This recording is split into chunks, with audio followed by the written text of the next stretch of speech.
lanjutin obrolan kita tentang kesetaraan sosial dengan masuk ke topik tentang harmoni sosial. Di video ini kita bakal ngobrolin harmoni itu konsepnya kayak gimana dan gimana caranya kita bisa mewujudkan harmoni sosial, oke?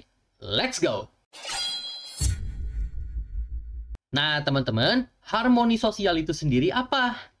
Harmoni sosial itu sebenarnya konsep Ya, sebenarnya suatu tujuan yang ingin diwujudkan oleh kesetaraan. Masih ingat kan kesetaraan sosial itu apa? Gimana, ayo?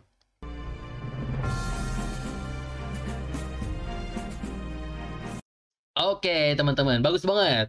Kondisi kesetaraan itu terwujud ketika anggota-anggota struktur sosial itu memiliki hak atau akses atau kesempatan yang sama.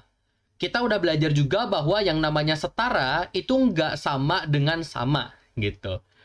Kayak gaji semua orang sama itu kan kita nggak bisa bilang itu kesetaraan. Kesamaan oke, tapi kesetaraan nggak bisa, gitu. Kita udah kupas di video tentang kesetaraan secara lengkap. Nah, kondisi kesetaraan ini sebenarnya diarahkan itu untuk mewujudkan harmoni sosial.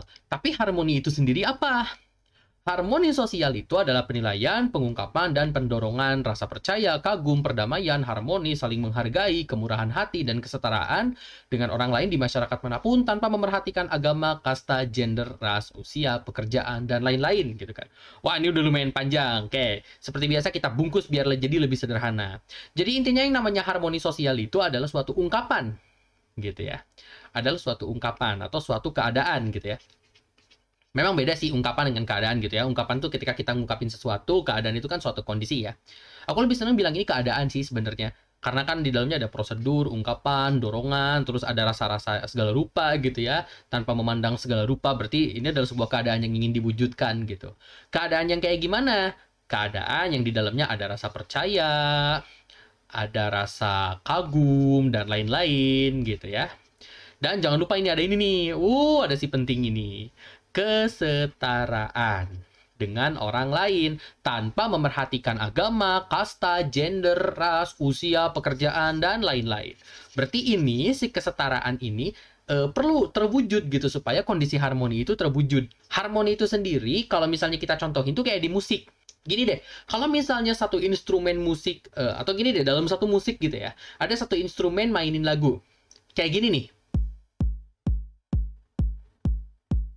Nah, sekarang bayangkan kalau misalnya ada 5 instrumen yang sama-sama mainin nada yang sama. Bakal kayak gini. Nah, andai kata misalnya keadaan kayak gitu terjadi, itu nggak nunjukin harmoni kan. Kayak di telinga juga nggak begitu enak kedengeran gitu kan. Tapi sekarang bayangkan kalau misalnya ada instrumen beda-beda, tapi berpadu gitu. Jadi kedengeran jadi musik yang enak didengar. Kayak gini deh. Nah, teman-teman, di situ kita bisa lihat bahwa musik aja ketika mereka beda-beda, kondisi harmoni itu bisa terwujud gitu. Musiknya jadi harmonis, enak didengar gitu. Intinya dengan beda-beda tapi padu gitu ya.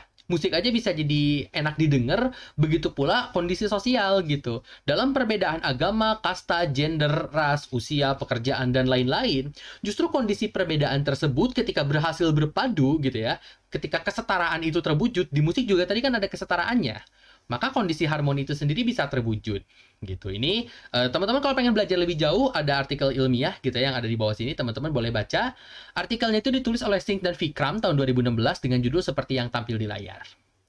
Nah, kalau kita udah tahu nih harmoni itu adalah kondisi gitu ya, suatu kondisi yang di dalamnya ada kesetaraan gitu ya. Ada rasa percaya, kagum segala rupa di dalam masyarakat yang berbeda-beda gitu ya. Dalam